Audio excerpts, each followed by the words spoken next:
अखंड ज्योति की प्रथम अंक की कथा गाथा।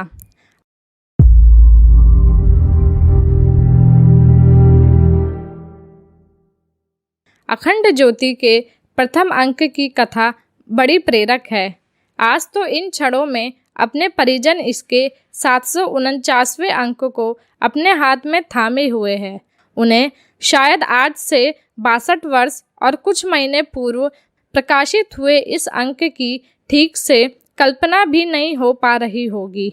अपने पाठक परिजनों में से कई तो ऐसे होंगे जो तब जन्मे भी ना होंगे, पर इन पंक्तियों को पढ़ रहे सभी जनों के मन में जिज्ञासा के भाव एक समान होंगे।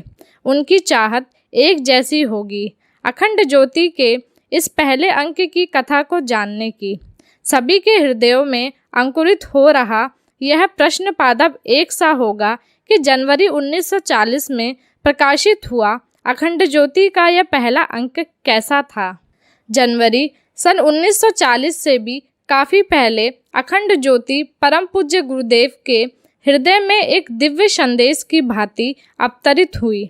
अपनी साधना में समाधिस्थ गुरुदेव को हिमालयों के ऋषियों का यह संदेश मिला। आध्यात्मिक जगत में भारत माता की बेड़ियां टूट चुकी हैं। राष्ट्र की स्वतंत्रता की घोषणा की जा चुकी है। कुछ ही वर्षों में यह सत्य प्रत्यक्ष जगत में प्रकट हो जाएगा। इसलिए अब तुम्हें नए दायित्व संभालने हैं। राजनैतिक क्रांति को सही अर्थ तब तक ना मिलेगा जब तक इसमें सामाजिक क्रांति, नैतिक क्रांति एवं बौद्धिक क्रांति के स्वर ना मुखर होंगे। इन नई क्रांतियों के स्वर को मुखर बनाने के लिए एक ऐसी पत्रिका की आवश्यकता है जिसकी मूल भावना आध्यात्मिक हो, जो देशवासियों और विश्व मानवता की आत्मा को जागृत कर सके, अपने प्रकाश की प्रदीप्ति से उनकी आत्म ज्योति को जगा सके। परम पूज्य गुरुदेव को साधना काल में जो संदेश मिला, जो संकेत प्रकट हुए, उन्हीं के आधार पर अखंड ज्योति के प्रकाशन की योजना बनी। यह दैवी संकल्प का दिव्य प्राकट्य था। उन दिनों ना तो मिशन था और ना साधन। सहयोगियों एवं समर्पित कार्यकर्ताओं की आज की सी लंबी कतारें ना थी। प्रत्यक्ष में कुछ भी ना होते हुए अप्रत्यक्ष में हिमालयवासी ऋषियों का आशीष और आश्वासन था। गुरुदेव की मार्गदर्शक सत्ता का वरदहस्त था। अपने हृदय में अलौकिक ऊर्जा को संजोए गुरुदेव ने ठीक समय पर अखंड ज्योति के पहले अंक को प्रकाशित कर ही दिया। 35 पृष्ठों का यह अंक विषय वस्तु एवं सामग्री की दृष्टि से किंचित भी न्यून न था। इसके छापने की व्यवस्था आगरा शहर के जौहरी बाजार की दौलत मार्केट के new fine art printing cottage में बनी। इसके मालिक पंडित मधुसूदन शरण शर्मा परम पूज्य गुरुदेव तब के मतजी के व्यक्तित्व से परिचित ही नहीं, प्रेरित और प्रभावित भी थे।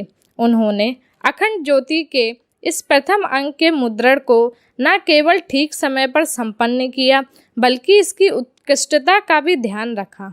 मुद्रण के साथ इसके प्रकाशन की व्यवस्था भी आगरा से ही बनी। उन दिनों गुरुदेव ने आगरा शहर के फ्रीगंज मोहल्ले में अखंड ज्योति का कार्यालय खोला हुआ था।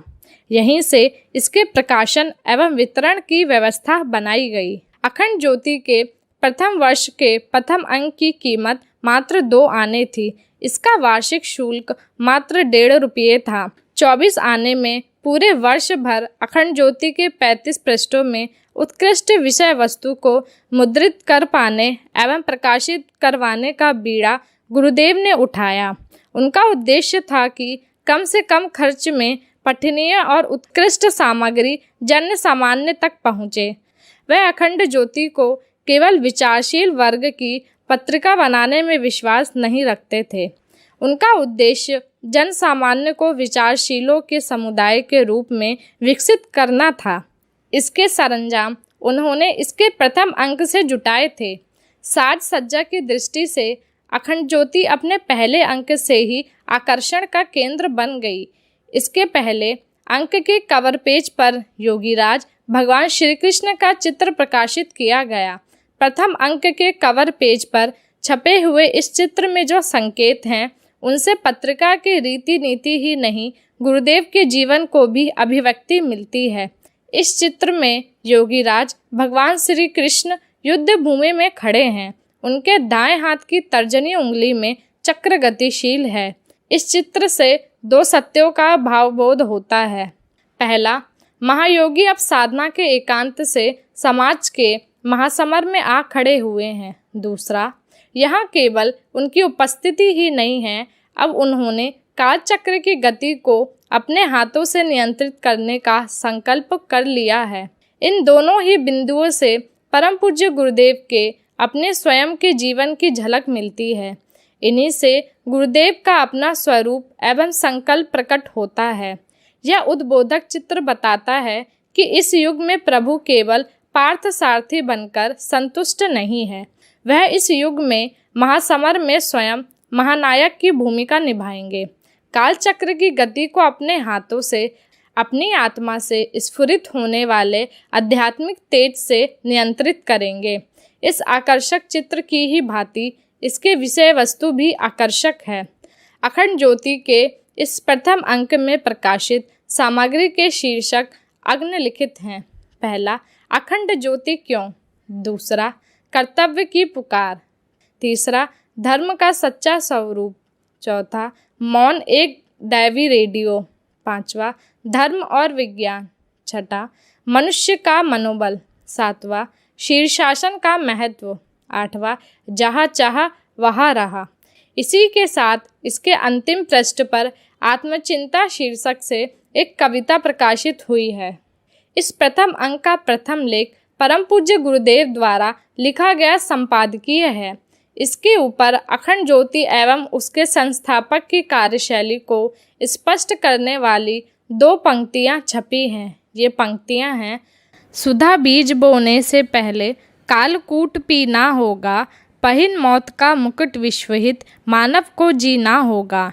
इन पंक्तियों में गुरुदेव का स्वयं अपना जीवन ध्वनित होता है। सचमुच ही वह इसी तरह से जन्मे और जिए। शिवत्व ही उनके जीवन का परिचय और पर्याय रहे। सृष्टि में अमृत बीजों की फसल को बोने के लिए वह सारे जीवन हलाहल विष पीते रहे। अपने जीवन सत्य की इस काव्यमय अभिव्यक्ति के साथ उन्होंने अखंड ज्योति के आध्यात्मिक सत्य को स्पष्ट करते हुए इस प्रथम अंक में लिखा, आज तक जितने भी मानवता के महान आचार्य हुए हैं, उन्होंने एक स्वर से चिल्ला चिल्लाकर कहा है, असली आनंद, सुख, संतोष और शांति मनुष्यता की उपासना में है।